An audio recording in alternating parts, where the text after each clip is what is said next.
Praying that you've enjoyed all of this great content so far and that you're encouraged in your faith. Today we're picking up in a section all about the church and its nature and its mission. And today we're going to be covering the topic of unity in the church. But before we get there, I want to set up a foundation for really what I would call the shape of the church. And so to do so, we're going to start from the very beginning. In systematic theology, it begins with the doctrine of God. And while it may seem elementary to say that everything goes back to God, of course it does, I want to take some time to set up and really contextualize this statement. So remember this, the church is called to be a trinitarian community. You probably would recognize that word Trinity. And we would know, probably all of us know, that God is a Trinitarian being. But the reason I want to start here is because so often this doctrine is what trips people up. It's like the early church father, St. Augustine, said, if you can understand it, it's probably not God. Really, with anything that we're talking about, there is a level of mystery to the things of God. After all, even our human language is limited in describing the truth about God. Many times I've found that theology holds a lot of truths in tension, that there are many paradoxes, and if we're not careful, we can write off these paradoxes as a contradiction. But really, a contradiction means that two truths cannot coexist, but a paradox says that there are two truths that exist together at the same time. It's not either or, it's both and. So remember, we're talking about God, and even in some ways, our explanations should be limited. They're like paradoxes in theology I can't explain because it deepens my dependence on God, who is transcendent. His ways are higher. His thoughts are greater. He exists beyond us. Even this is what Paul writes to the Corinthian church about eternity. He says in 1 Corinthians chapter 13, "For we know in part and prophesy in part, but when the perfect comes, the partial will pass away. When I was a child, I spoke like a child, I thought like a child, reasoned like a child, but when I became a man, I gave up childish ways.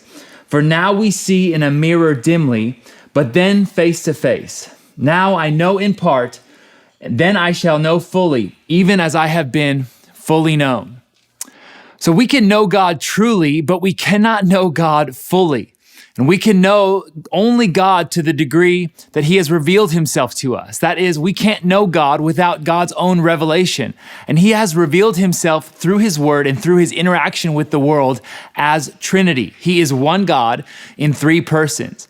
That's what Trinity means, three in one. It's a truth in tension, that God is one God, but he is three persons, all equal, but not the same. And this is so important that we pay attention to this because God is saying, this is who I am. And as one person said, neither dividing the substance nor confounding the persons. In other words, we don't divide God into three gods, and we don't confuse his three natures as one nature. He's Father, Son, Holy Spirit, one God, yet three persons. Theologians have wrestled with this idea and have tried to explain and better understand the Trinity, that they have invented words even to explain God. And one of those words is perichoresis. It's a word that means mutual interdependence. And it's to explain God and his own nature as an interconnected community. So why does this matter? Well, the doctrine of the Trinity, it points to some huge implications. But the one I want to point to today is really the one we're talking about, the unity of the church, and that God himself exists in perfect community. So what's the connection between the Trinity and the church? Well, because God is a Trinitarian community, we are to reflect the Trinitarian community because we are a Trinitarian community. Think about this. Genesis chapter 1, verse 27, the Bible says that God created man in his own image. In the image of God, he created them, male and female, he created them. God is in perfect relationship with himself, and he has created us to reflect that relationship. He's the archetype of perfect community, and he has called us to bear that image as well. Jesus even sums it up. The two greatest commandments to fulfill the law can be boiled down to two relational commands. Isn't that interesting? Matthew chapter 22, Jesus says, "Love the Lord your God with all your heart, your soul, and with your mind. This is the first and greatest commandment. And the second is like it, to love your neighbor as yourself." All of the law and prophets hang on these two commandments. You know, I've been in ministry almost 10 years, and one thing I've learned is that spiritual maturity is less about knowing a lot and more about loving a lot. Now, knowing about God is important. We're told in Scripture to grow in the grace and knowledge of our Lord and Savior, Jesus. Even he says to love the Lord your God with your heart, your soul, your mind, and your strength. So knowing truth is certainly important. But it's so much more important that we understand the greatest of commandments is not about knowing, but about loving. And what does this tell us? It tells us that God is the archetype of community, and he has orchestrated that the church to exemplify his own trinitarian community. God is relational, and therefore, if we're going to reflect him, the church being the body of Christ, unity is so important to who we are.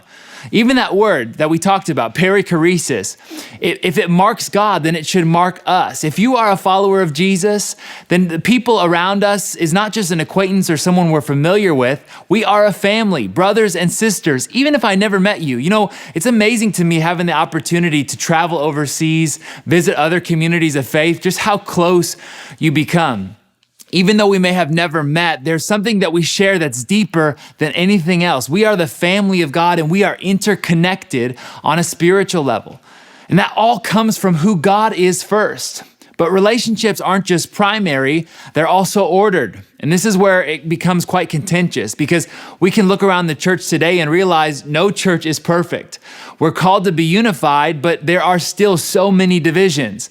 There are denominational divisions and traditions and practices and music genres and people groups and age and race and class. Even in human society, we may be aware of there is unity, but there's also diversity. There is equality, but there's also distinction.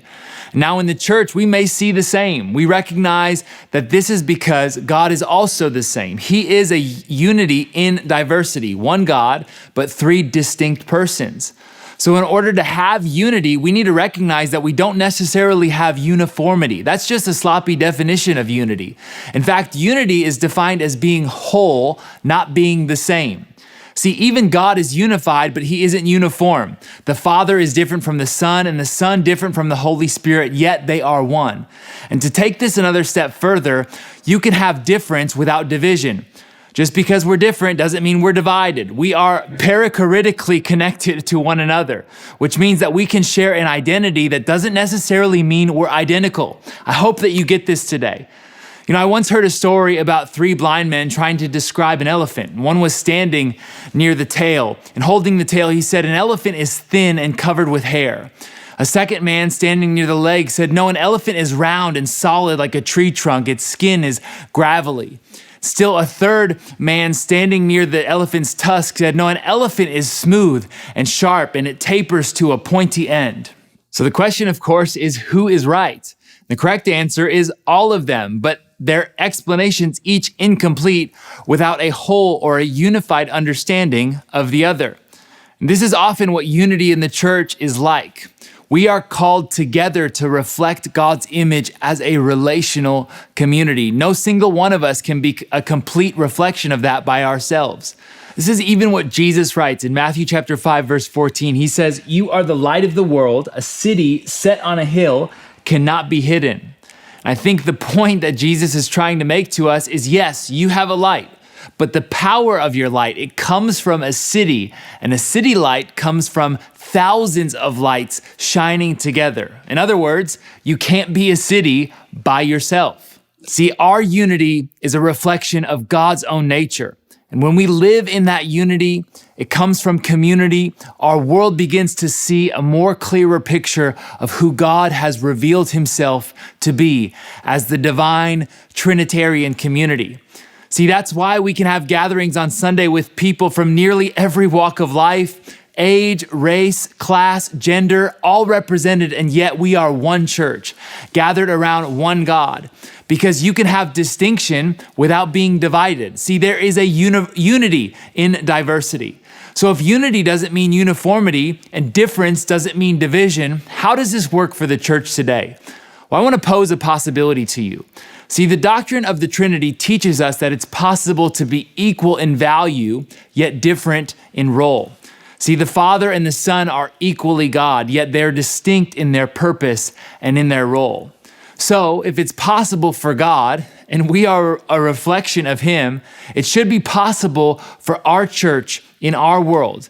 We would say, yes, that sounds good. I probably would agree with that. You know, we all cannot have the same spiritual gift. We have different gifts and different roles, but it doesn't mean that one is more valuable or more important. Our senior pastor has a different role than a kids volunteer or a coffee shop barista, but they're all significant to God. Even Paul says, husbands and wives, they're equal in value as God has imaged humanity. But the Bible is very clear. They serve different roles in the household. And that's a good thing because this is how God made it. And this is how we can best reflect God, living in community and in unity. And this all comes from what many people consider an off-topic doctrine of the Trinity. See, 1 Corinthians chapter 1, Paul writes, to the church of God that is in Corinth, to those sanctified in Christ Jesus and called to be saints together with all of those who in every place call upon the name of the Lord Jesus Christ, both their Lord and ours. So by way of close, we must recognize that unity is a project that we are committed to working towards until we reach our fulfillment in heaven. God wants us to be unified. You know, the Bible, it paints a very clear picture in the book of Revelation of what I call the most diverse place in the universe. It's at the throne room of God where every tribe, every tongue, every knee will bow in worship to God. It's a picture of what many call the beloved community. It's a phrase that was made popular by Dr. Martin Luther King Jr. And at the time that we're filming this, we're celebrating Black History Month. Just last month, we honored the life and the legacy of Dr. Martin Luther King Jr., who fought to end racial discrimination and segregation. But what made him such an amazing leader is his vision of the beloved community. I've got a book in my office that compares the life of Dr. King to another man called Dietrich Bonhoeffer, who both led movements in fighting after what was an establishment of the beloved community. Really, it was to establish heaven on earth. And it wasn't just so much that Dr. King was against segregation, but more so, it was that segregation doesn't belong in the beloved community. See, there is a spiritual unity to the people of God in Christ, and we are called to be a people who are unified and to celebrate diversity, not just one day or 1 month of the year, but across every time, every place. We share an identity, but we aren't identical because we have a unity as the people of God. And unity, it's working towards the fulfillment of the beloved community here on earth as it is in heaven. And man, I hope you're catching a picture of really how beautiful and magnificent and overarching this is. It is an incredible thing and an opportunity for us to praise God. Look at God's wisdom that he would have his church reflect his own nature of being unified as one beloved community. This is what Paul writes, 1 Corinthians chapter 1 again, verse 10. I appeal to you, brothers, by the name of the Lord Jesus Christ, that all of you agree there must be no divisions among you, but that you may be, here's the word, united in the same mind and the same judgment. For it has been reported to me by Chloe's people that there is some quarreling among you, my brothers. What I mean is that each of you, one says, say, I follow Paul, or I follow Apollos, or I follow Cephas, or I'll follow Christ. And here's the beginning of verse 13. He poses a question. He says, is Christ divided? Man, what a challenge for us today. Because of our spiritual unity, we are commanded to live in unity and to avoid disunity. Paul writes again in Romans chapter 16, I appeal to you to watch out for those who cause divisions and create obstacles contrary to the doctrine that you have been taught, possibly the doctrine of God, the doctrine of the Trinity. He says, avoid them. For such persons do not serve our Lord Jesus Christ, but their own appetites. When we don't pursue unity, what we're actually doing is pursuing our own self-advancement, our own ambitions. But when we pursue unity, we're pursuing a beautiful thing where we begin to express a picture of the beloved community, heaven on earth. Man, this is so powerful. And what a challenge for our church this year, in this day and age, to pursue unity. It all begins and it starts from God's own nature, who exists in beloved community, a divine and relational community, and we are called to express that. No divisions, no disruptions, nothing between us, but called to all reflect the beautiful image of God. It's a challenge to me, and I pray it's a challenge to you.